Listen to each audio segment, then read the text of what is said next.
Hello guys, welcome to Crick 360. నిన్న జరిగిన Sunrisers Hyderabad versus Mumbai Indians మ్యాచ్లో ఇషాన్ కిషన్ రాముడి కన్నా మంచి బాలుడు అనిపించుకోవాలని ఏమని అనుకున్నాడా? నాకు తెలిసినంత వరకు అతని వ్యవహారం చూస్తే అలానే ఉండిందనమాట. ఎప్పుడైనా ఒక బ్యాటర్ వచ్చేసి కార్డ్ బిహైండ్ అయినప్పుడు జరిగే సీక్వెన్స్ ఏంటి? ఫస్ట్ వచ్చేసి వికెట్ కీపర్ అప్పీల్ చేస్తాడు, ఆ తర్వాత బౌలర్ అప్పీల్ చేస్తాడు, తర్వాత కెప్టెన్ వస్తాడు, తర్వాత వచ్చేసి అంపైర్ రియాక్ట్ అవుతాడు అవుటా నాట్ అవుట్ అనేది. అప్పుడు ఆ తర్వాత వచ్చేసి బ్యాటర్ రియాక్ట్ అవుతాడు. ఒకవేళ తనకి అవుట్ అనిపిస్తే కనుక రివ్యూ తీసుకున్నట్లు వెళ్ళిపోతాడు, ఒకవేళ అవుట్ కాదనిపిస్తే కనుక రివ్యూ తీసుకుంటాడు కూడా. కాకపోతే నిన్న జరిగిన సీక్వెన్స్ అంతా ఆపోజిట్. ఫస్ట్ వచ్చేసి Deepak Chahar third over bowl చేయడానికి వచ్చాడు, ఆ బాల్ వచ్చేసి డౌన్ ద లెగ్స్ వెళ్ళింది. అక్కడ అంపైర్ కూడా వైడ్ ప్రకటిద్దామన్నట్టు పార్షల్గా తన హ్యాండ్ని వైడెన్ చేశాడు. ఆ టైంలో వచ్చేసి ఫస్ట్ ఇక్కడ ఎవరు అప్పీల్ చేయాలి? వికెట్ కీపర్ అప్పీల్ చేయాలి. కాకపోతే ఇక్కడ మన ఇషాన్ కిషన్ వచ్చేసి వాక్ చేశారు, స్టార్ట్ చేశాడు వాక్ చేయడం.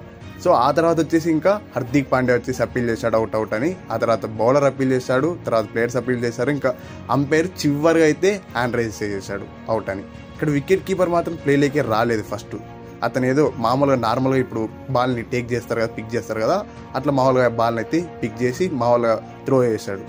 సో ఇప్పుడు చూడండి, దీన్ని బట్టి అర్థం చేసుకోండి మరి నిన్న ఇషాన్ కిషన్ ఎలా ప్రవర్తించాడు. ఆ తర్వాత ఏమన్నది అవుటా అంటే కాదు, ఎందుకంటే అక్కడ చూస్తే కనుక స్నీకోలో సౌండ్ రాలేదు, అల్ట్రా ఎడ్జ్లో స్పైక్ కూడా రాలేదు.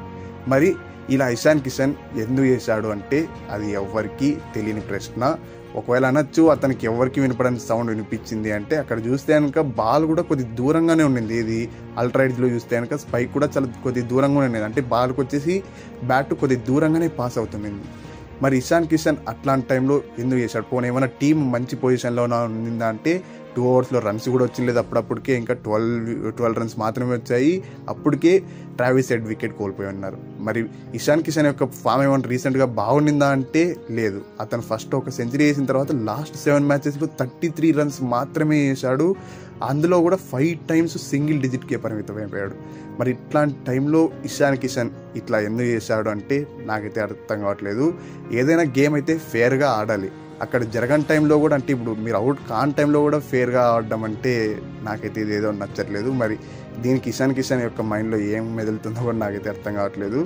నాకైతే నిన్న ఇషాన్ కిషన్ చేసిన నిర్వాహకం అయితే అస్సలు నచ్చలేదు. మరి మీకు కింద కామెంట్లో తెలియండి. ఇది వీడియో అయితే తర్వాత నెక్స్ట్ వీడియోలో తెలుసుకుందాం. అంతవరకు సెలవు. Thank you so much for watching this video.